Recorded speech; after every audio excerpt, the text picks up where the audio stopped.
Juliana Miller, she is your TUF 30 women's flyweight champion. If we have two paths to victory, right? One for Brogan Walker is you're the sharper striker.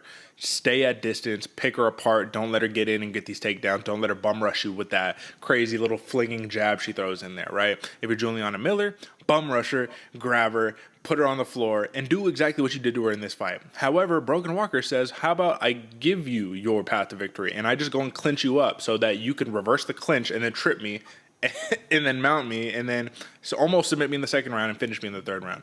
I felt like, not taking anything away from Juliana Miller, but this was very poor fight IQ for Brogan Walker. However, Miller capitalized, man. She did what she needed to do. She capitalized on the moment, and she looked like a stud out there. So I do have to give her that. AJ, who do you think cashed in on a plus 1,600 TKO prop for Juliana Killer Miller? Who do you think cashed in on that? Man, I don't know if anybody did. Usually, if somebody does, they'll post it. I didn't see anything on the little screen pop up saying somebody actually got that win, man. Because I was very close to getting the submission win in round 2, but fuck, man, I don't think anybody got that TKO for Juliana Miller. Everybody saw what we were talking about in the pre-show, that Brogan Walker was the superior striker, man. But it seemed like we were talking about this before when the mics were cold, that it seemed like a serious regression in Brogan Walker's fight style, man. She went from being Wonder Boy-esque to being like a wonder child, not really knowing what's in there, kind of, playing a different kind of fight, man. She didn't even have the same stance going in. That's what I liked most about Brogan Walker. She had this wide, blitzy, karate-style stance, using long strike, coming in, bap, bap, bap, piece you up, and then dip out, not being able to get caught again. But for this one, it was weird, man. She was walking in boxing style, pressed her up against the cage, clinch up. It was crazy. And I was telling Derek this earlier.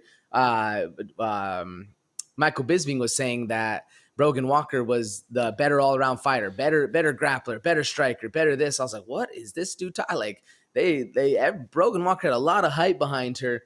But Miller, obviously the better grappler. If once you saw what she was doing to her, when she's the control, the takedowns, the clinch, once she got her hands on Brogan Walker, it was all Miller's fight. Yeah, man, I felt like it was ego. I really feel like a lot of it was ego. Like, Walker was like, I have to go beat this girl's ass. And Miller was like, I'm going to fight within my style, and I'm going to finish her. And she did, man. To get the TKO finish was the icing on the cake right there. That was not only you said you were going to win, you lost, but I finished you. There's no coming back from that, you know what I mean? The fighter with less experience, which is Juliana Miller, right? Clearly less experience, man. You got to pull something away that Jamal Hill said, and I forgot to mention it, but it was really a cool line that he said, and I really respect it. He said, y'all got to stop talking about this whole experience stuff, right? Because, Jamal Hill, he's 11-1, doesn't have that much experience. He said, y'all got to stop talking about this experience stuff because y'all ain't never experienced nothing like me. And I'm like, oh, that's fire right there. And same thing could be said for Juliana Miller. She's like, yeah, I'm only now, 3-1 in her career, right? She's very, a small sample size for her professional record. Very short record, but how many people have experienced a kind of a interesting fight style like hers? Not a lot of people, man. So that's the thing. Brogan Walker thought she could walk in and just get the dub, and she got dubbed on right there, man. So shout out to Juliana Miller. Very eccentric personality. She gives me those Ricky Tercio vibes, man. Like, she has that it factor personality-wise. So I'm hoping to see a lot more of her, but I still do think that striking needs to get taken care of.